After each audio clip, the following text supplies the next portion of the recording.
Hey, what's going on, guys? Welcome back. Droid Live Show, episode 82. It's April 10th, Friday, April 10th. I'm your host, Kellen. With me, Tim. Say hi real quick. Hey guys, how's it going? Tim here.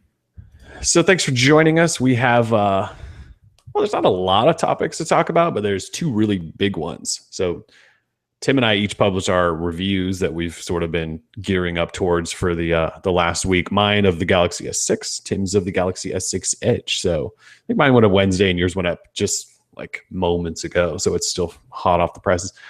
And we kind of want to just talk about, final thoughts there. Obviously, today is Galaxy S6 and Edge launch day. It's also HTC One M9 launch day. So it's kind of a big, it's also Apple Watch pre-order day, and it's Star Wars on Google Play day. There's kind of a lot going on. It's weird that April 10th became this massive day. Also, random note, it's April 10th and Verizon is selling a phone on a Friday instead of Thursday like they always do. Just randomly throwing that out there. So we want to talk through those, and then we do have some other topics. Just maybe some thoughts to quickly share about some of the early Apple Watch reviews that are out there. Just to see if it's doing anything really different or groundbreaking that Android Wear is not. There's some G4 things. LG's made some official announcements. We have a new One M9. So let's just dive in this Galaxy S6 review. So I posted mine on Wednesday, and we talked about our initial impressions last week quite a bit, but basically, it comes out of this. This is probably the best Android phone ever made. It sounds so fanboyish and weird, and I'm sure now I'm biased or whatever that even means these days with commenters. I'm probably getting paid by Samsung or something to say that, but it's just one of those phones. Like, you pick it up, it feels premium. Well, first of all, before you pick it up, you look at the phone and it looks cool. Front to back glass, metal, color changes. It looks nice. Sure, it has a home button, which we could all do without, but it looks nice. And then you pick it up and it fits like perfectly in your hand. It's not oversized, has a 5.1-inch display, but it's been rounded around all the edges, so the glass is sort of seams together. You can hold it in your hand. You can use it with one hand, which you guys know I'm a big fan of one-handed use. Performance-wise is amazing. The camera is like out of this world good. Like the iPhone 6 is the only other camera that even comes close to this thing, in my opinion. It's so good and fast. It focuses fast. Shutter speed's fast. It's good in low light. It's good in any light. It's good in macros. TouchWiz is TouchWiz, but I can cover that up with things, right? I can use a third-party launcher. I can use other apps. I don't have to use their crappy calendar app and their messaging app and all that stuff. I don't use any of that stuff anyway. So TouchWiz is what it is. All I care about now is that TouchWiz is no longer slow and doesn't hamper performance on the phone.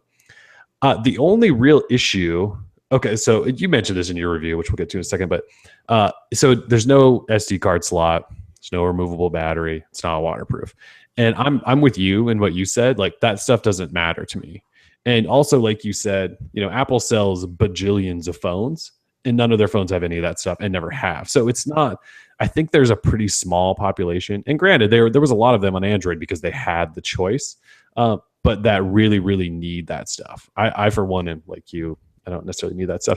The only other thing then, and this scared the hell out of everyone, I think, is my battery life numbers.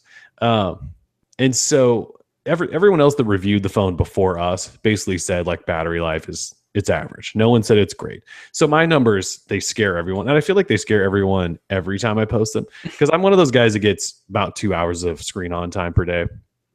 And with this phone, I'm getting 11 to 13 hours of use. And so everyone in our comments always says like, that's terrible. Like, how are you not have like 5 hours of screen on time? How can you even review a phone if you only have 2 hours of screen on time? Those are my favorites. Basically, I use my phone for email and messaging and checking basketball scores and Instagram, and I use it throughout the day. I also sit at a computer all day, so I don't need to look at my phone for 5 hours a day, but I use it a lot. Trust me, I use my phone a lot. and it dies pretty quickly because I clearly only get 11 to 13 hours of use. So I will say this though, my battery numbers always seem to be insanely low compared to what all of our readers say they get on phones. So you can always take my numbers and just add a couple hours of screen on time. I know that's not scientific, but I feel like every time I review a phone, somebody goes, oh, I'm getting like 7 hours of screen on time and like a day and a half of battery with the same phone.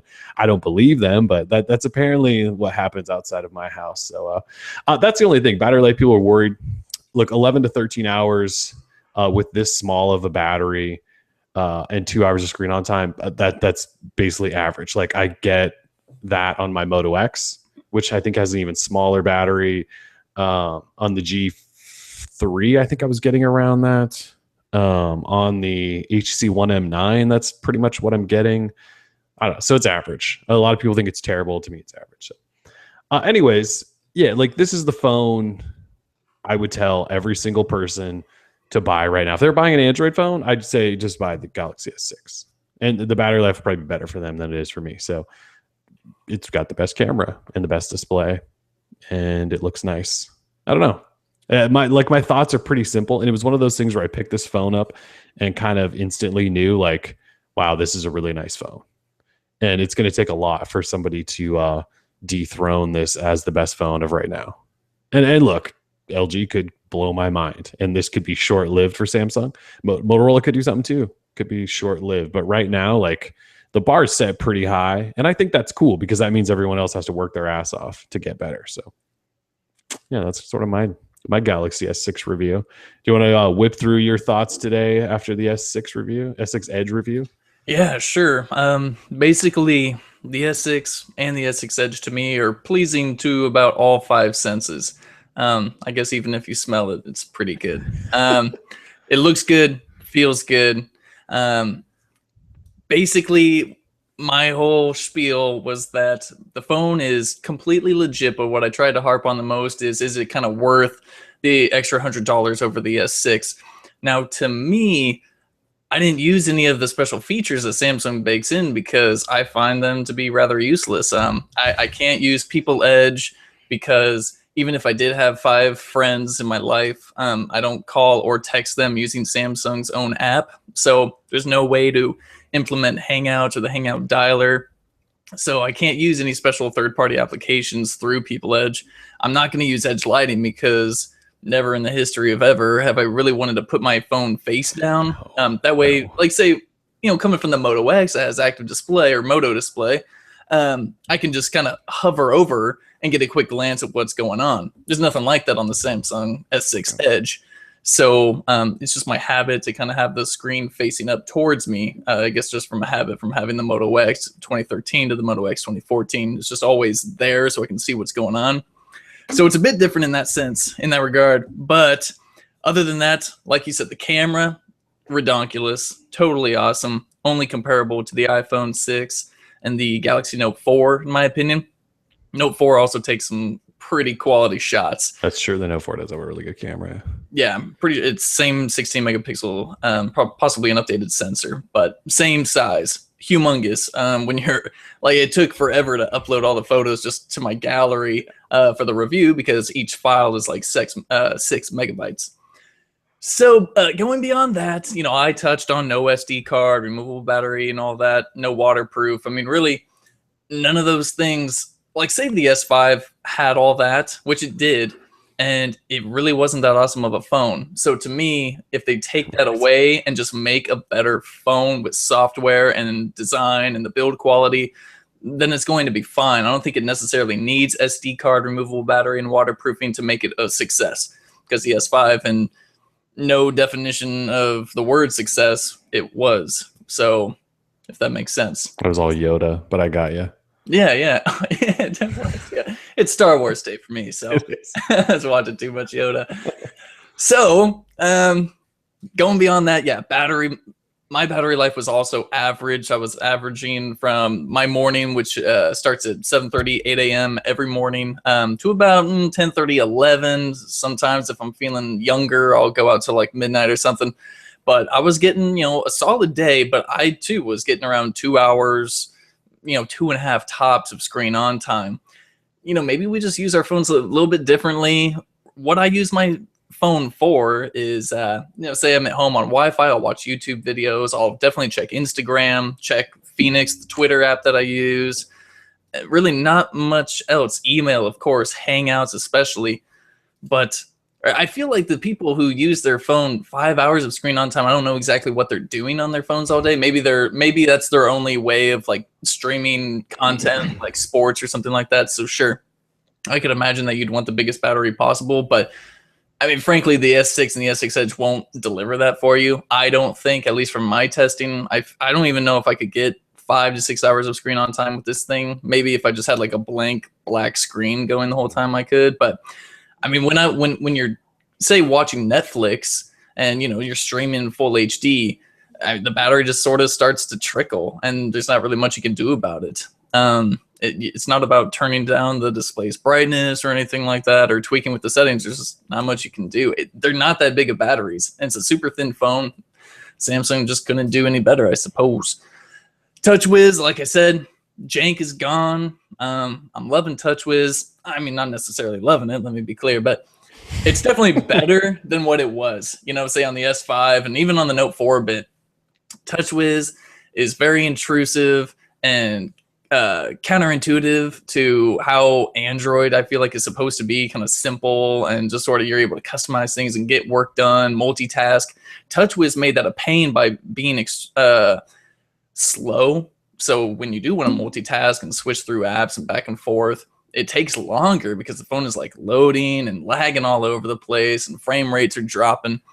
So with this one, I used the stock TouchWiz launcher. Now that the review is done, I'll probably check out Nova and see how awesome it is and how fast and awesome it is. But the basic Samsung TouchWiz launcher seemed fine to me. Of course, I deactivated the Flipboard little slide out thing from the side. That thing is so terrible. Yeah, I know. I don't use Flipboard, so it's fine. I would suggest everyone else just turn it off immediately and use Newsstand or Feedly or something. Other than that, I talked about the S6 Edge features, the benefits or lack thereof. Talked about pricing, and pretty much that was it. Performance, camera was good. Display is legit. So, I mean, the only thing really different about the phone is that the display kind of, goes down the sides, curves down the sides of the display, unlike the regular S6. And I don't know if it's worth it. I like it. Personally, I like it. So, there's a lot of people who just don't like it. So of course they're not going to pay an extra $100. But for the people out there who like the look and the feel of the phone and aren't so concerned about, paying extra $100 for features that might not necessarily be worth it, like People Edge and all that, go for it. If you like the design of a phone, do you, and that's fine. Don't let anyone stop you. Both phones are fantastic. I think we've had a great time reviewing them, and we're going to keep using them until something better comes out, which may be a while. 'Cause, I mean, who knows about the G4? We're seeing varying stuff going on. So we'll see. That's the S6 Edge for me. That's hard to say sometimes. S6 Edge. S6, yeah, it is. Just S6 in general. S6. Yeah, it's like. Yeah. So yeah, that's it for me. So the Edge, so you like it. I still don't know. I have one here. I haven't spent like any time with it whatsoever. No. Because now I'm back on the M9 because I need to get that review out there for those interested. So after the M9 review, then I'm going to try to spend like some quality time with this. But I think we kind of talked about this last week. There isn't a lot of software features for it. And so, well, unless, you use the stock texting app and the stock email app, which I don't think anyone does. Okay, normal people probably do, just not tech people that read Droid Life. So it comes down to, do you think it looks cool? And do you not mind holding it in your hand? Like, instead of it being based on features, you just have to go, do I want a phone that just looks a little bit different and looks pretty cool? And that's what's still tempting me about it is like, I kind of do want a phone that just looks kind of cool. Like when I pull it out, when I'm somewhere and I pull the phone out of my pocket, Like do I want there to be an opportunity for someone to be like, whoa, that phone's different and cool? Maybe. And it certainly is. Like I have them sitting right next to each other, and it does just look cool.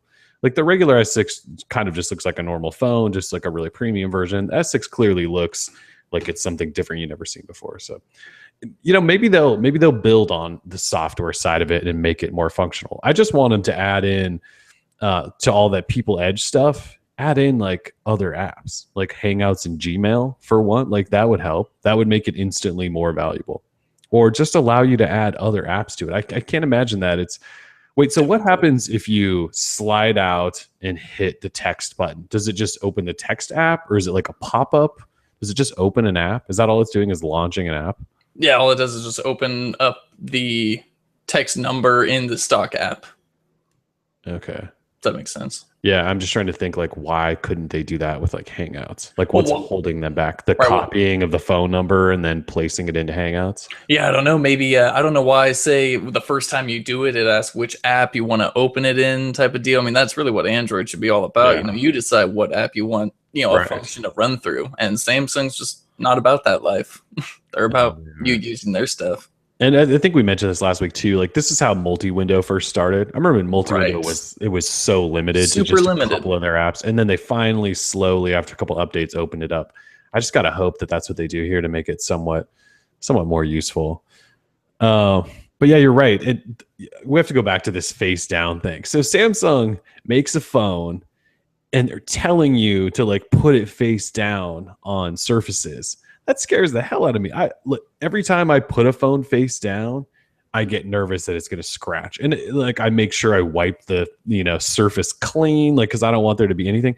Do people do that? Like, is that a thing? Like, do people actually put their phone face down all the time? I'm just curious. It's possible. I mean, they must, right? Samsung says that they do. Although, I mean, say we kind of make the joke, like whenever we do a review or we take pictures of phones, we'll put the display down on rocks or whatever it was. We're very delicate, but that's not how we go around, the house throwing phones face down or anything like that. It's just not something we do. No, it's not. So, again, we're different from everybody, and that's fine. Yeah. I'm just curious about that. Like, that's one of the cooler features. Like, if you have special colors set up or whatever, you can get a call, but you have to place the phone face. I guess in a meeting, say if you're an important businessman, you are the director of marketing for a big company, and you're in a board meeting, you're with all the other executives, and you don't want to disturb anyone, but you want to be able to know when your phone is going off. If you have that light going on, the cool thing is that, say if it is someone important, you can tell who it is by the color that is being shown. And then if you're too busy, talking to the CEO, talking about Q1's numbers and all that, you can just put your finger down on the heart rate monitor and it'll kind of shut it off. Or it'll send a quick reply to that person saying, hey, I'm busy right now, I'll text you later. So, I mean, there's a use case, but I don't know how often I'm going to be, like the director of marketing at a company where I'm going to need that. So, I mean, again, I've had every single feature enabled for the past week. I didn't use a single one in my personal life once. Not even like the tap to like get some Yahoo sports scores or something. Oh, hell no. I can't trust Yahoo sports scores. I wouldn't trust them either. Exactly. So I just don't do it. Well, that's another feature that doesn't have anything extra built in. Like for notifications, it doesn't show you like Hangouts notifications, right? It's just the text and the email and the dial and missed calls. Yeah. So I mean, if I even got calls, I mean, I would probably answer the phone and not let it get missed. So right there, that's only 2 out of 3 things I could use. I don't use the stock messaging app, and I don't use their email, so I will never be able to use it. Yeah. Well, I'm hoping then yeah, they try to fix that situation. Otherwise, it just seems way too limited. So I don't see why they couldn't add Gmail or Hangouts or something like that. I mean, it's got a billion sensors on the front. Like, why not be able to wave my hand in front of it, and then that little side portion comes on and shows me my notifications or something instead of that like rubbing motion you have to do. Yeah, I'm not rubbing my phone. It's dumb. They should have just made it like a double tap or something. Anything is better than the up and down rub on the side. I'm with you on that. It's awkward. So basically, it comes down to, do you like the look of the Galaxy S6 Edge? If you like the look, go for it. By all means, go for it. You do have to pay an extra $100. depending on the model. So you have to kind of decide if that's. But yeah, if you want the newest of the new, the most different phone available right now that has all the features of the regular S6, it's certainly an option there. It's a hot phone. I mean, no arguing that. I've had so since today's launch day, I've had at least like 3 people just hit me up on Hangouts and go, "Oh my god, I have the phone and it's the nicest phone ever." Mm-hmm. Like I wasn't just making all that stuff up when I said it about it. Like it You really weren't? is an amazing phone. I thought you were trying to get paid. I was trying to get paid by Samsung, but I don't have any money yet, so apparently it's not paying off enough. Yeah, the check has not. I guess I just need to write "greatest phone ever made" like in bold or something, then maybe they'll buy that or something. Anyways, it's awesome, and everyone that owns the phone can't seem to shut up about it either. So, yeah, I mean, if you don't need a new phone, we get I'm not telling you like if you just bought a Nexus 6 to sell it on Swappa and go buy a Galaxy S6, but if you're in the market for a new phone, like this is the phone you should buy. Yeah, if you're coming towards an upgrade from the S4, or you're on like the next with the S5 or whatever, you get something every year. Yeah. Definitely make the switch. Definitely worth it in every sense of the word, I think, regardless if you get the S6 or S6 Edge. I would think so too. Let's see. So we'll just touch on this quickly. So there was like a fake Bendgate situation for the Galaxy S6 Edge. Benghazi? Yeah, Benghazi. So that happened because, well, Samsung stood on stage at their unveiling of the phone and was like, "It doesn't bend" or something like that. So of course it's Square Trade, right? They're the insurance peddler, I believe. So Square Trade created the Bend bot after iPhone 6's Bendgate, and they put the Galaxy S6 Edge under pressure, and it cracked under an enormous amount of pressure that like your hands can't recreate. And so yes, it cracked and it bent, but everyone took the headlines and they created this fake Bendgate. It was all a load of crap. Anyway, Samsung was dumb enough to like respond to it, and then not only were they dumb enough to respond to it, they then like told Square Trade like, you need to redo your tests and publish the public whatever findings. And it's like, no, you don't want them to give them more headlines. Like, yes, this is what Square Trade wants, to sell more insurance policies. It was stupid. The bottom line is, yes, anything is going to bend if you put enough pressure on it with a robotic bend bot. Like, Jesus, stupidest thing I've ever seen. But if you have the phone, it's not going to bend if you sit on it or use your hands to try to bend it. You probably can't do it. So, anyways, let's see. Any final words about S6 or S6 Edge? Final words. I guess I'm really looking forward to the Note 5. That phone's probably going to be. It's going to be large, but I mean, it's totally going to be badass. I mean, I know it doesn't have anything to do with the S6, but these phones sort of, they kind of pave the way for what to expect with the Note 4, and I have high hopes. Although, I'm assuming Note 5 will have non-removable battery. I hope it sticks with an SD card. I mean, the Note series needs an SD card. I mean, we'll see, but trust me, the internet will just light up in fire if the Note 5 does not have SD card. Does Samsung go Note 5 and Note 5 Edge? They probably have to, right? I think they'd have to, unless the Note Edge, unless the Note Edge just really didn't sell all that well, and they're like, we can just sort of axe that one. I don't see them doing that, but it's possible. How expensive? Well, I guess how much is the Note Edge right now? Is it like 400 on contract? It must be, right? Because the Note's $299, I think. I haven't even looked. I'm gonna look right now, though. You can keep talking, and I'll look. Yeah. That's actually a good point, though. This sort of paves the way for the Note. So is the Note? I mean, is this what we're gonna get with the Note? Just a giant version with like the double glass panels, and that's what I expect. Or are they gonna give us like leather or something? They got to go double glass, right? They've got to go double glass. Oh, geez. Yeah, this phone is $400 on a 2-year contract, $800 full price, and that's 32 gig only. Wow. So, but it has the SD card and all that. Sure, it's got an SD card and whatnot. But that's not worth $400. Crazy. Yeah, that's going to be fun to watch as the Note leaks start coming. Actually, didn't Sam Mobile just have some sort of Note 5 leak? I swear they did. Was it yesterday, possibly, or something? I think it was yesterday afternoon, and we were just too busy to get to it. But it was like 4K display. Where was that? Oh, here. No, that's something else. I think you're thinking of something else. I don't think so. I saw it somewhere. And Samuel was the only one that ever reports on all this random Samsung stuff. I saw something yesterday about like Super AMOLED 4K display or something like that. It sounded ridiculous. And I was like, well, duh. I mean, it makes sense that they're going to upgrade. I mean, crazily. The Note 4 features a Ultra HD. Ultra HD, that's what it is. Which is like 4K. Well, I think it's the same thing. The words that they call it is always changing depending whether we're talking about smartphones or TVs and monitors.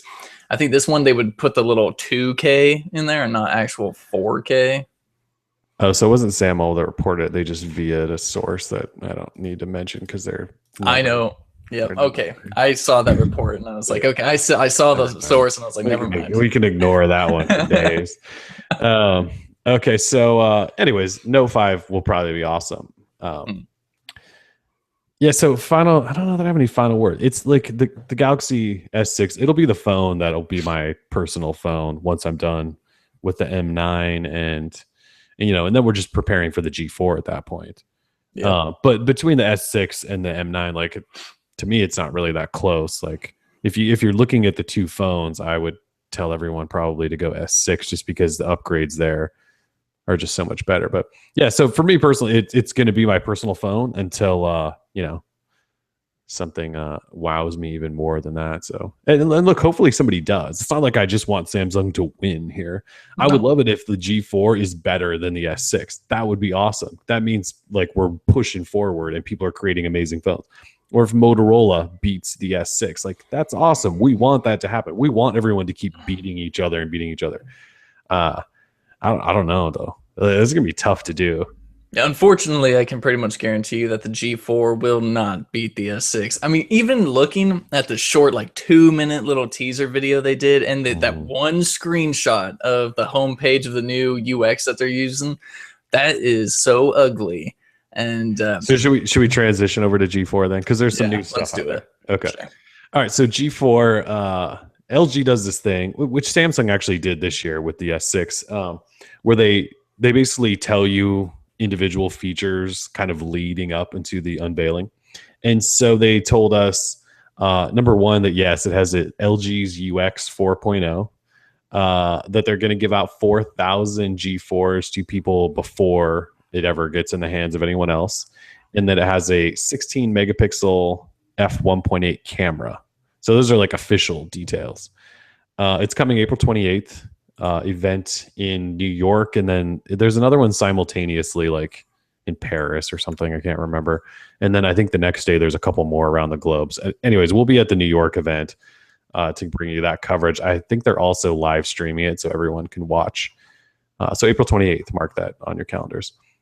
So yeah, they're doing the teasing thing, but yeah, I haven't seen. Okay, we should talk about the camera. I don't want to discount the camera. So the Galaxy S6 uses a 16 megapixel f1.9 camera.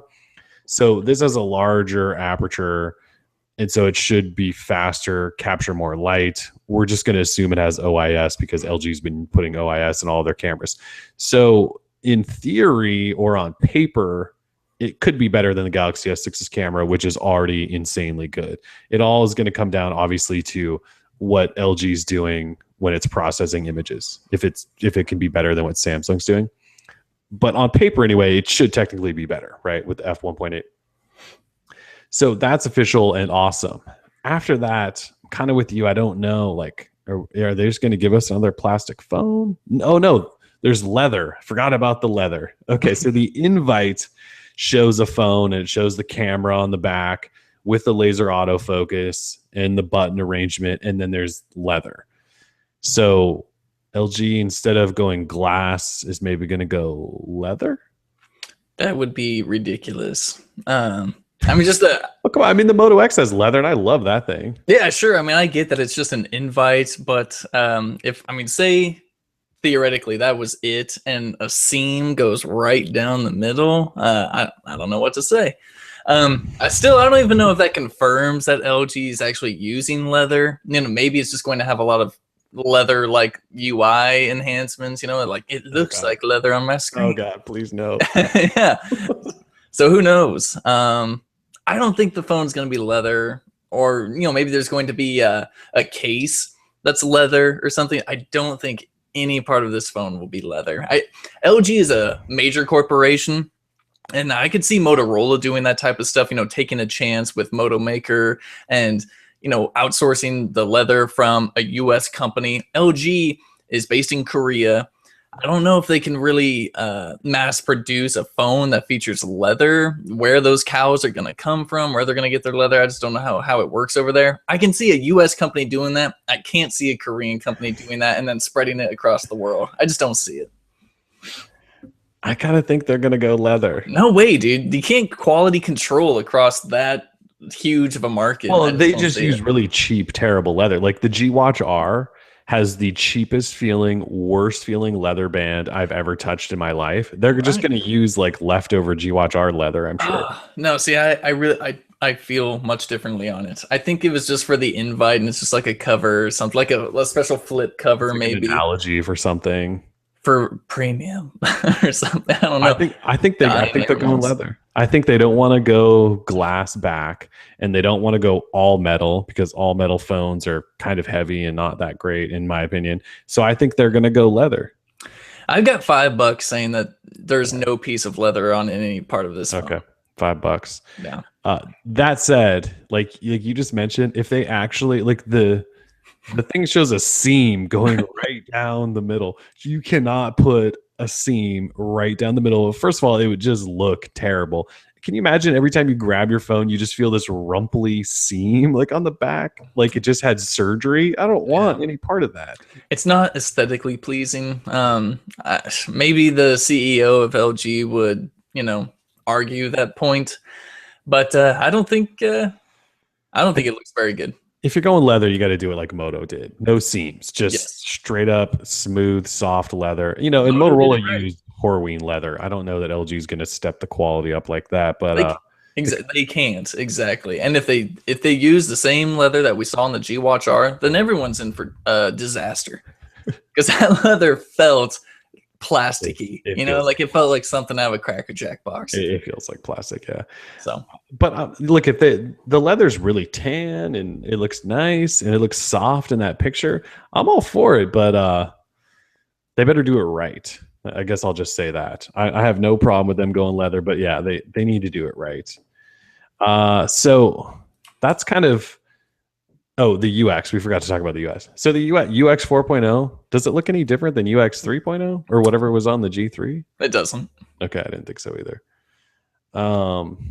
It looks even more bright, more colorful, and more cartoony, and that's what I don't like. I'm not, a 15-year-old boy who goes to raves or anything like that. I just want something simple, pleasing to the eye, not so neon.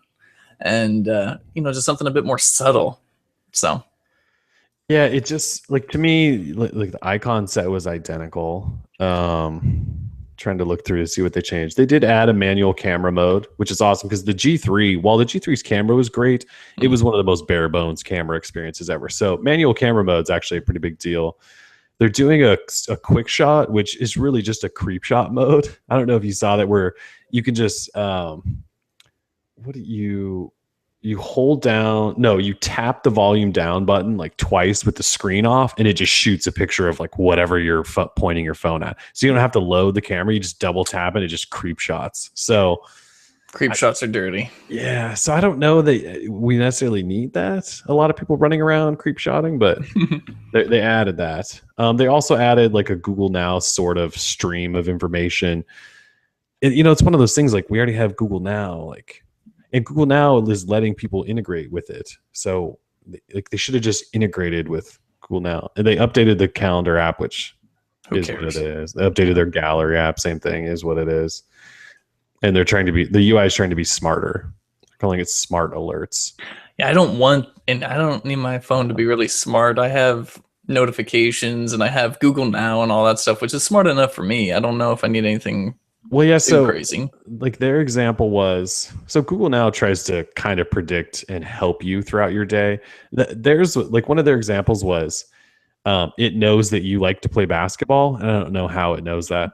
And it says that it's sunny out today, so since you like to play basketball, you should go outside and play basketball. Like, I don't know that I needed to tell me that. Stupid phone, don't tell me what to do. Right. Yeah, that's like your phone telling you like what you should be doing I instead mean, of saying like you have things coming. Exactly. It seems like an awkward thing. I don't like phones may get to the point where they're too smart and they actually start forcing us like you can't use your phone unless you go outside for an hour. Can you imagine? Oh, that'd be bad. And the slogan for LG UX 4.0 is for your special experience. I'm not kidding. I'm not making this up. I don't even know what that means. I think it was just poorly translated from Korean to like from something else, you know? Yeah. For your special experience. I mean, probably. It actually, yeah, because they did release this on their Korean social media site. And then like the next day they released all the English versions of it. So I guess I could stop laughing. I didn't go look at the English version, but it was a day late. So anyways, that's also official. So we know with the camera, we know LG UX. Oh, they're also putting in an 8 megapixel front camera that they've developed as well. Although we don't know that many stats about that. Totally necessary. Yeah. So, and then the leather thing, April 28th. And then there's pretty recent reports, actually a benchmark surfaced today that at GFX Bench that everyone believes is the G4, and it shows a Snapdragon 808 processor. So LG used an 810 in the G Flex 2. We all know the 810 has all sorts of issues, and basically everyone's needing to throttle the hell out of it so it doesn't melt your face. And so it looks like G4 is going Snapdragon 808, which is probably not a problem, just maybe slight performance adjustment there. Although if they don't have to throttle the hell out of it, maybe it'll perform better than phones with the 810, right? Yeah, I think it's quite possible you won't see much of a difference at all. The only difference I would think that you'll see in like using the phone would possibly be during like heavy like 3D gaming or something, or VR usage or something like that. Yeah, all the new that Snapdragon 810 uses the Adreno 420 GPU. The 808 uses a 418. Actually, it's even worse than that. So the 805, it has the 420. The Snapdragon 810 uses a 430. And then the 808 actually uses a lesser GPU than the 805, which is odd. It uses the 418. Oh, 418. So what is different? This isn't really telling me what's different. So it uses a slightly lesser GPU than what's in this Snapdragon 805, which is kind of odd. So I guess we'll see. I doubt you're going to notice much of a difference. Yeah, I don't think you're going to notice too much of a difference. On paper, you will, and people's going to be like, what the hell? This thing's cheaper than the G Flex 2. But don't worry, that phone wasn't all that good. So I'm sure it'll be fine. I think another thing I saw with the UX 4.0 was that the home buttons, like the lollipop buttons they use, why do they look so massive? Oh, they look like that on all their phones. On like, the G Flex 2, they basically, it looks like they're magnified. Yeah, they're huge and look really weird. They looked really stupid, at least in my opinion. Yeah, so they were like that on the G Flex 2. And I kind of got used to it, but it looked like everything was just blown up. I don't know. Yeah. That's just LG's thing, I think. Well, it makes it look like the resolution is super low or something. Yeah, I think it does that on the G3 too. When you get lollipop, the button's just like all blown up. It's just LG's thing. So yeah, that's kind of what we're looking at G4. We don't really know what it's going to look like. Well, we can assume it's going to look sort of like the G3 and the G Flex, that kind of silhouette. We don't think it's going to be a round display, a curved display. They already announced the display, I think a week ago. We talked about it. It's a 5.5-inch Quad HD LCD. It's not curved, as far as we know. They didn't mention that. So not a curved phone. I'd imagine it's going to be about the same size as the G3, which is fine. The G3 was actually a pretty good phone to hold in hand because it had like zero bezel, which is awesome. So we'll see. Yeah, like because LG tends to kind of follow whatever Samsung's doing. But so like, are we going to get removable battery and SD card slot? I would imagine. I'd assume that LG will stick with all of their stuff. I don't see them changing course anytime soon. Yeah, probably not. It's going to be it's gonna be fun to see what LG does because last year they had a hell of a year last year with the G3. So Hell of a year. I mean, at first it was like totally awesome. You're like, wow, laser autofocus, all this cool stuff, and mhm. yeah, but then LG's UI started getting laggy, Yeah, and you find out that Samsung has a QHD that kicks LG's QHD screen's ass, and you're like, man, like LG, I guess this phone isn't as awesome as it was. Like when it first came out, I was like, oh, phone of the year right here, and then Note 4 came out and all that stuff. It was oh man, yeah, poor G3 got totally overshadowed, and then OnePlus One and all that. So it had a lot to compete with, even if it had a sweet did. design with minimal bezel and QHD. For the first half of the year, though, it was probably the phone of the year. I mean, it was better than the S5 and the One M8. Slayed both, at least in my opinion. Yeah, mine So too. So yeah, the G4 is going to be good, I'm sure. Look, the UI is going to be really bad. it's Is LG. what it is. Yeah. But the rest of it, the camera is probably going to be awesome. It's kind of a bummer. Like LG is the new Samsung, like in terms of the UI and stuff. Now instead of hating on TouchWiz, I'll hate their LG UX, whatever they're calling it. I didn't even know that was the name. It was like Nature UI, I thought, and then they changed it. That was Samsung. Oh god. Yeah, I think with S4 they called it Nature UI, and everyone went, "No, you didn't just call it. You didn't call it that." So yeah, G4, April 28th, New York. Tim will be there to see what happens there. It should be fun. Oh, it's gonna be a blast. If anyone's in New York, feel free to hit me up. I'll get a burger with you. Tim will eat lots of burgers with you. Let's see. So HTC back in the news this week outside of the One M9 because they announced the One M9 Plus for China. I am firmly under the opinion that this should have been the One M9, not just like some random Chinese device. Total slap in the face to any early adopter of the One M9. Well, and it's apparently not going anywhere else. HTC is releasing statements to the sites that they actually talk to, which is not us. Nobody. And they said that there's no plans for it to go to like North America or Europe. So it's a China only phone. But it's got a 2K display. It's got the 20 megapixel camera on the back, also with the duo camera. So it didn't ditch that setup. It's got and the display's 5.2 inch. So we were under the impression this is going to be like a mega phone, like a Note style phone. It's not. It's 5.2 inch quad HD display. Snapdragon 810 again. Oh no, they ditched the 810. That's right, for a MediaTek processor, which is what it is. I think MediaTek's going to take over the world pretty soon. I think actually, definitely.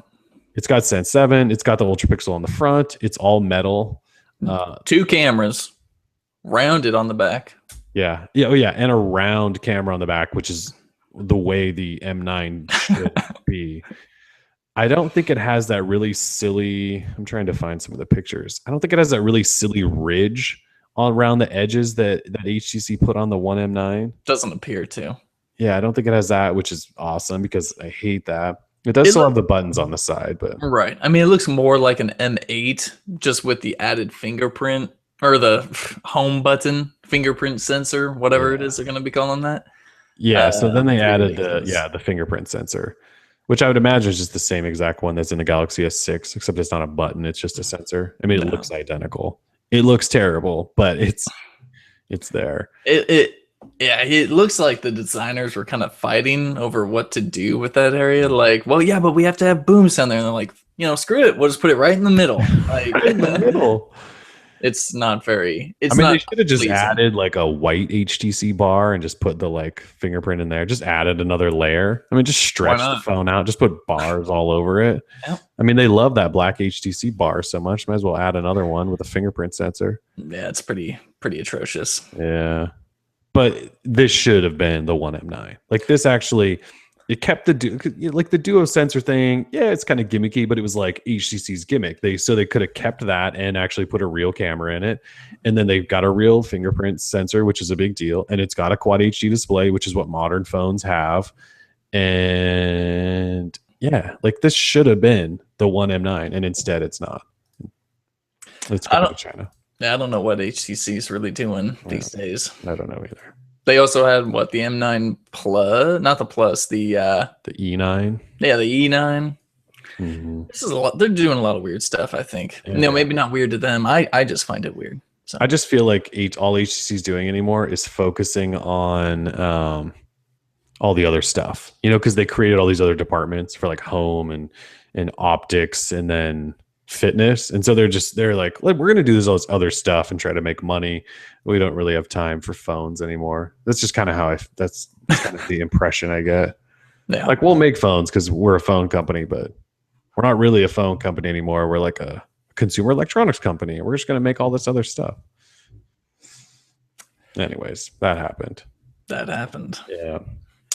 So we don't have to spend too much time on this, but Apple Watch first reviews are out because today is Apple Watch pre-order day, which I pre-ordered because we have to know the competition. It's like the reason I have this iPhone 6 here. Oh, you blew it.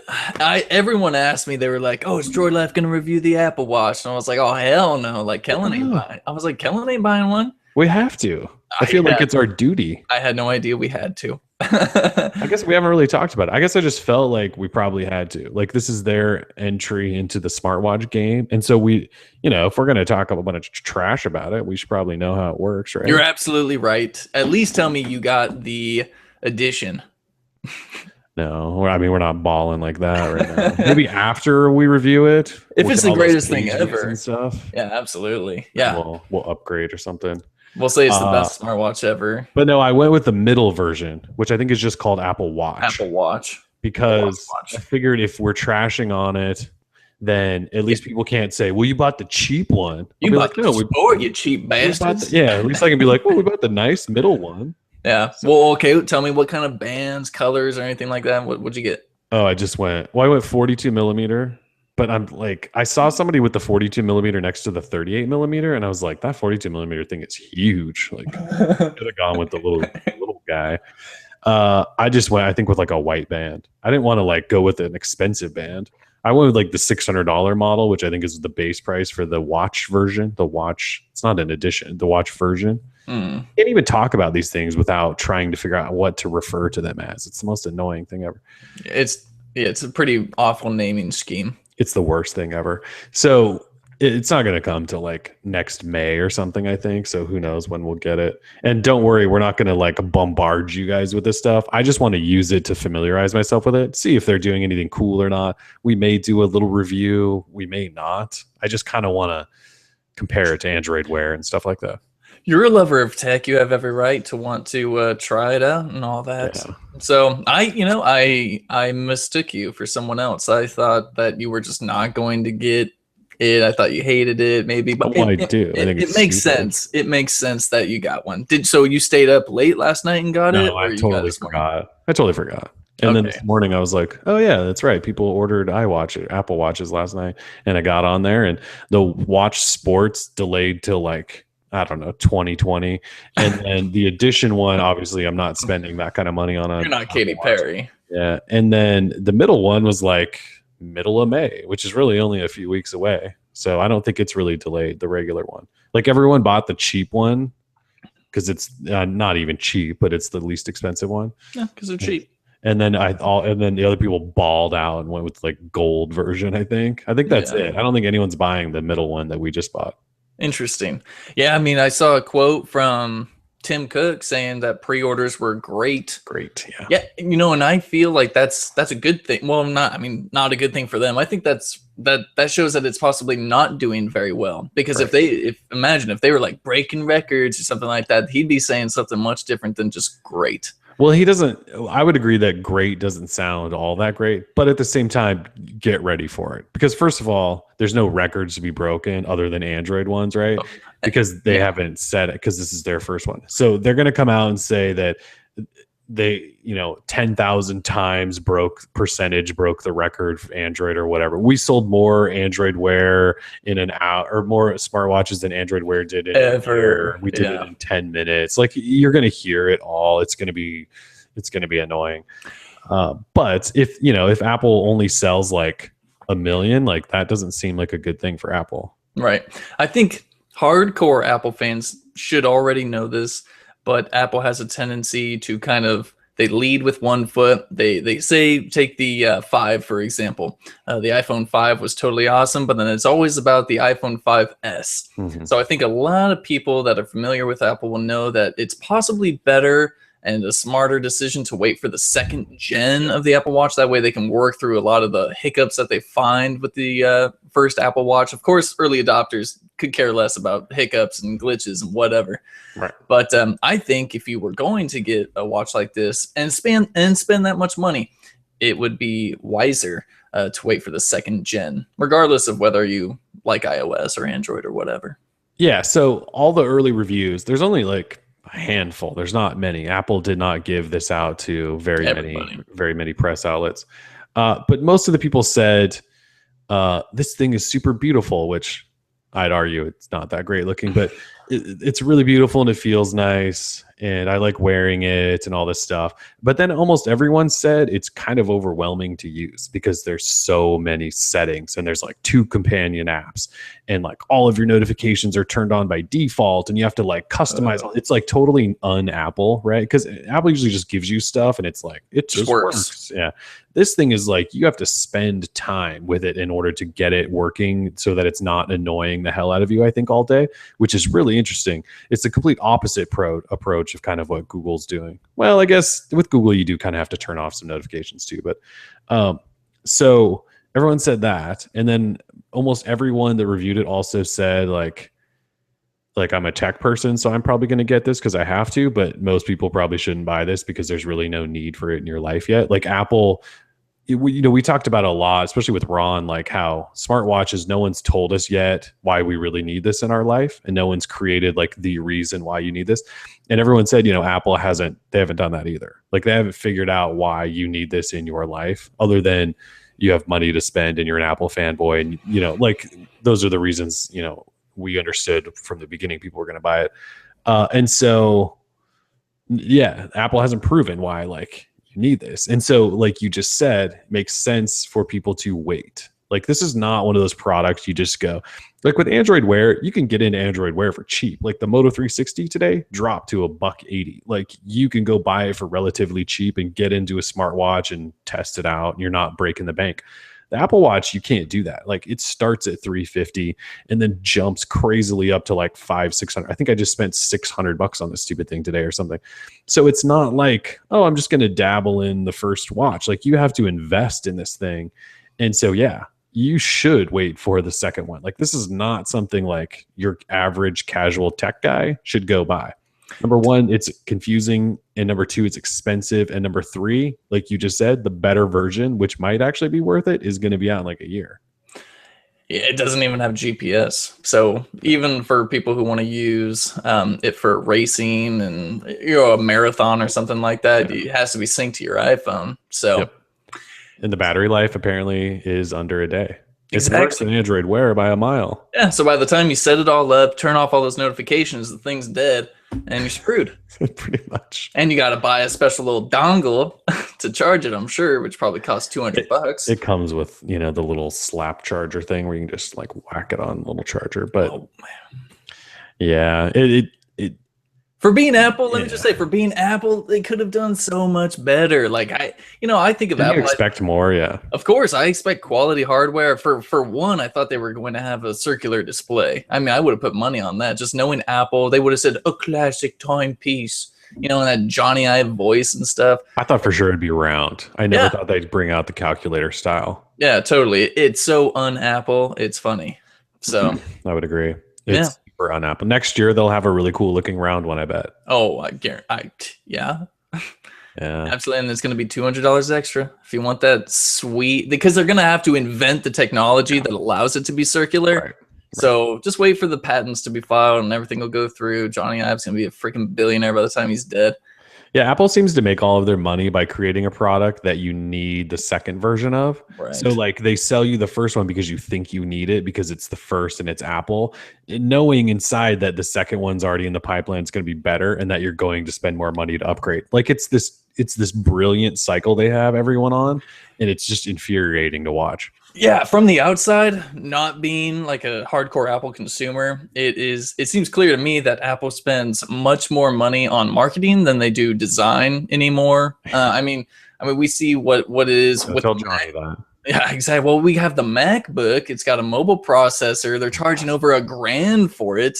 And the thing is, like, it's just a netbook. It's really ridiculous.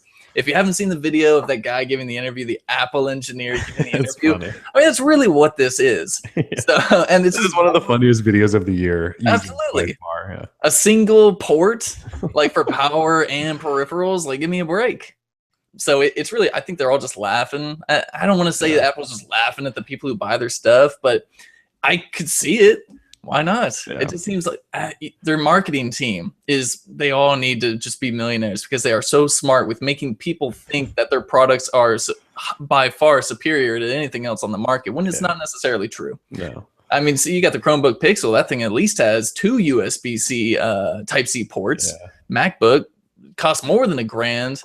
It doesn't even have a touch screen, and it's like, starts at $1,300 or something. The Pixel also doesn't use a mobile processor, I don't think. Exactly. So yeah, it is what it is. yeah. So there was 2 Apple product reviews this week: the Apple Watch, and then that new MacBook. It was just you watch all the reviews come out, and all of them were critical of both products, and then at the end they were like, but I kind of want one, and this is probably the future, so it has a lot of potential. Maybe you should buy it. Maybe I want to buy it, but it's just like, come on, you can trash on an Apple product. Apple will probably still give you another review unit. It's just gross. Anyways, the Moto 360 scored higher in overall, like 1 out of 10 on one site, and the Apple Watch scored less than the Moto 360. Yet somehow the Apple Watch is better than the Moto 360. It's just the best. It was at The Verge. Buy. It's kind of been all over. No. So the Verge, they rated the Moto 360 like an 8.4, and the Apple Watch a 7, and they were like, but it's the best smartwatch. And look, to be fair to them, the Moto 360 was done like months ago, and so things have obviously changed, and so they were rating it for that time period, the Moto 360. Sure. And things do change, and so like I get how those numbers can be different, but yeah, it's when you watch some of these select sites that get this stuff early, they're getting the stuff early. It's from Apple, it is what it is. Yeah, you're feeling special, so you want to talk up Apple a little bit, keep getting that money, feeling good. Just gotta talk them up a little bit. Even if it's not exactly what you think it should be, I just, chills. Not The Verge, but Like it's a difficult position. Ron and I were talking about this earlier. Like if you're on Apple's list of sites that gets to review Apple stuff early, like you have to be kind of careful. Absolutely. Because they will cut you off in a hurry. If they know that you're going to be pretty damn negative about their stuff, they're just not going to let you have their stuff. They've been like that for years. And I'm not saying that like everyone that reviews Apple products is just going to guaranteed to be like really positive. That's not the case. That's not what I'm saying. But like you probably have to be somewhat careful. I don't remember the last time I saw an Apple product get reviewed and just somebody trash it. And maybe that's because, they're all good and everyone thinks they're good, but it's a fine line. And blame Apple for that, by the way. Don't blame the media for that. Okay. What else do you want to talk about? What else is out there? Star Wars. Star Wars now available digitally. Google Play, Amazon, iTunes. Good stuff there. $90, right? If you want the whole collection, 1 through 6. Or you can buy them individually for $20 a piece. There's new bonus footage and stuff if you're into watching. Do you ever watch bonus footage? No. I don't know. I mean, who has that kind of time? I don't know. Like I contemplated buying it, but then we have a chat that all of the DL people talk to and one another. I was like, I already have VHS, DVD, Blu-ray. Do I really need the digital? And does it really like offer anything for $90? I'll probably have to pick up the episode 4 through 6 just because, but I don't need 1 through 3 or any type of special features that those could possibly come with. Character breakdowns of each Obi-Wan Kenobi and Qui-Gon Jinn. I just feel like I have to get them because, like, what if traveling to, well, I mean, we're going to apparently have to travel the globe now because companies won't do U.S. press satellite events. So what if we're like going to Germany for some event and I need to watch Star Wars? Then I can have it. I don't have to like pirate it. And if it's on VHS, I'm screwed. Yeah, you're definitely screwed if it's on VHS. I don't, my VHS tapes, I like that Star Wars better than these digitally enhanced Star Wars. Yeah. Like there's a lot of different things like in the desert, the monsters coming up, skipping my mind the name of it right now, but like that thing isn't so digital and corny in the old VHS tapes. It's all like latex and badass. Yeah. And this one, it just looks like a cartoon thingy, like a Killer Tomatoes or the Nightmare, never mind. Anyway, I don't like the design. Everyone knows what you mean. The George Lucas screwed up really bad when he first of all, the episodes 1 through 3 are just, they are what they are, we all know. Right. But like when he went back and started adding digital crap to the original, that was when he crossed the line, and that's basically when everyone said, George Lucas, just go away, dude. Just go away. It's rude. Go away. Well, he is gone now, so he is gone now. We appreciate you, George. We love you, but get the hell out. Stop touching our movies. Stop touching our classics and putting weird, like, animated creatures and things. Yeah, it's just not necessary. We didn't need the extra stuff. Yeah. Either way, we did give away the entire collection to one lucky reader the other day. We did, and he still hasn't responded, so we're probably going to give it away to somebody else. Yeah, Will J. If you hear this, please answer our email so we can give him 24 hours, which is usually, maybe we'll give him another 24. We'll give him another 24, and then he's got 30 minutes. We'll give it to somebody else because not fair. People need their Star Wars. Exactly. Let's see. Oh, you want to talk about an app or a game? Yeah, I have one game recently came out. I believe it came out this morning. Yeah, I mean, when I saw it this morning on Google Play, it had like 10 downloads, but I've heard of the game before, so I was like, oh, this must be new. But the game is called Skulduggery with an exclamation point. I'm going to link it here in the chat just for all my fellow Android fanatics here. All right, it is linked.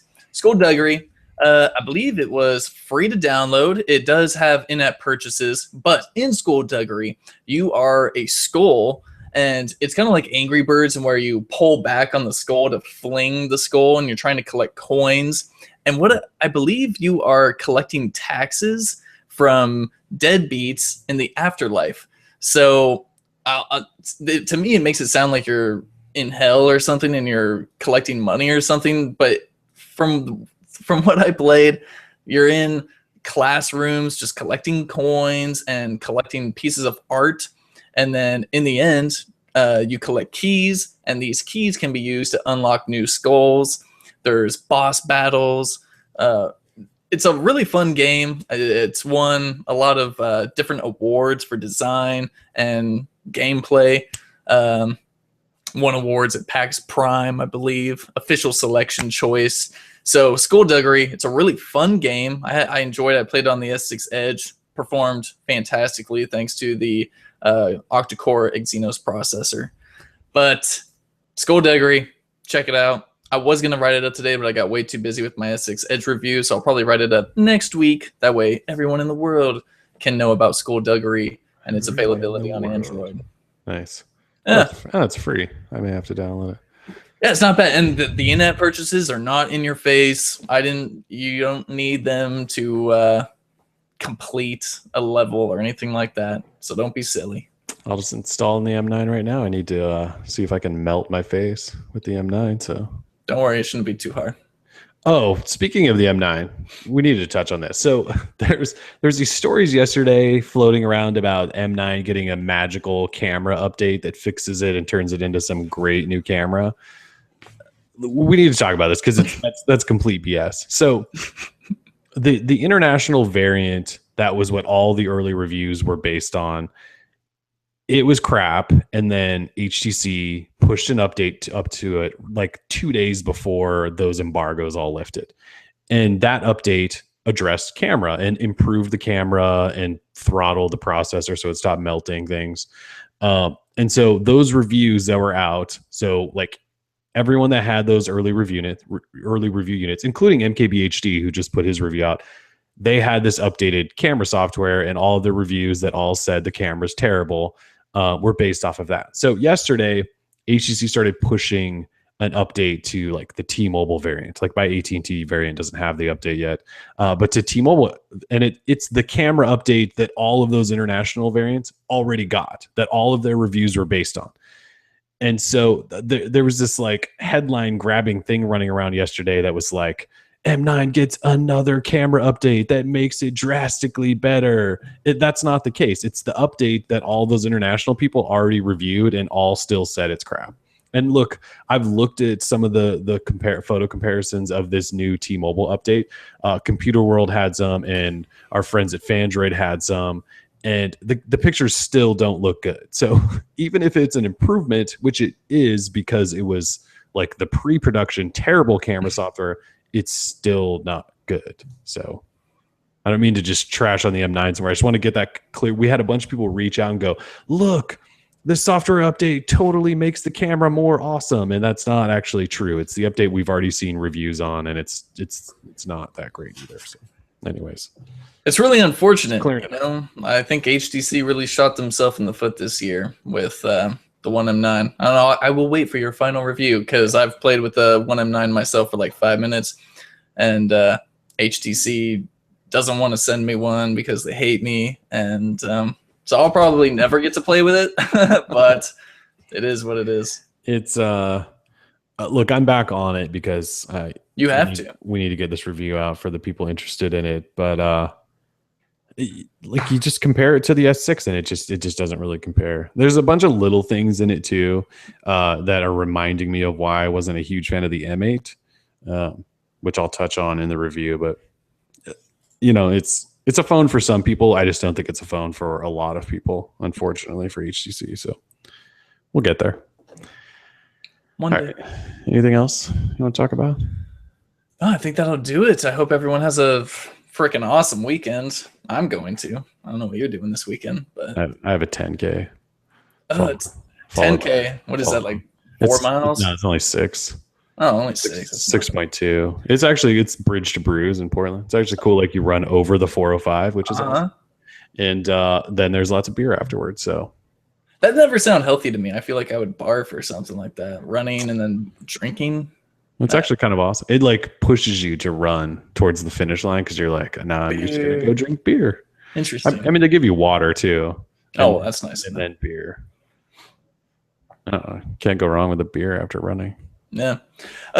Someone's asking in the chat, any job updates? Yeah, we have officially reached our, we have 13 candidates, finalists that we're looking at. Mm-hmm. And in time, over the next week, we'll be reaching out to the people who we decide on. So no names for you yet, but we are working on it. But we're doing it very diligently because we want to make sure that we have we get the best people in with us, and we also had Samsung phone reviews to do. So we're kind of busy people. So we're busy. Exactly. We can't deal as HR and PR and writers. It's not easy, man. And we're not corporately owned. We do it all. Blogging's tough. Battery life sucks when you blog, apparently. 2 hours of screen on time. I think it's your house, dude. Your house has really poor reception, I guess. It must be. The only thing is like battery life on every single carrier sucks. So I just must have like the worst location ever. And I know you can't look at like bars, but like T-Mobile service here, it says I have like full coverage. AT&T's pretty much the same. Verizon, it says I have 2 bars. Like I know I have terrible Verizon coverage. Right. I guess I need to look at the actual strength of signal. It must be. I must just live in a hole. Although your Galaxy S6 numbers weren't that much better than mine. So no, and I don't live in a hole. I'm rocking full bars of T-Mobile's LTE, whatever that means. I was on LTE downtown. I saw really kind of poor speeds. It was like 13 down and only 1.3 up or something. I was like, the hell is this? Yeah. I was like, I thought this was like America's most capacitive. Data strong. Data strong. Give me a break. Come on, John. I ran a speed test here and I got like 40 and 12. Like it's really fast here. That So ain't that's bad. why I thought I was going to have amazing battery life, but yeah, apparently I must live in a hole. That's all I can figure is. Yeah, the hole that is your cave. Must be. So, all right, cool. Well, thanks for joining us, everyone. We have a fantastic mid-April weekend. M9 review next week. Yeah, it should be fun. Then we're getting ready for G4, so it just never stops. And then it's IO, and then it's whatever Motorola is doing. It just never slows. It's fun. So yeah, thanks for joining us. Droid Life. Peace. Peace.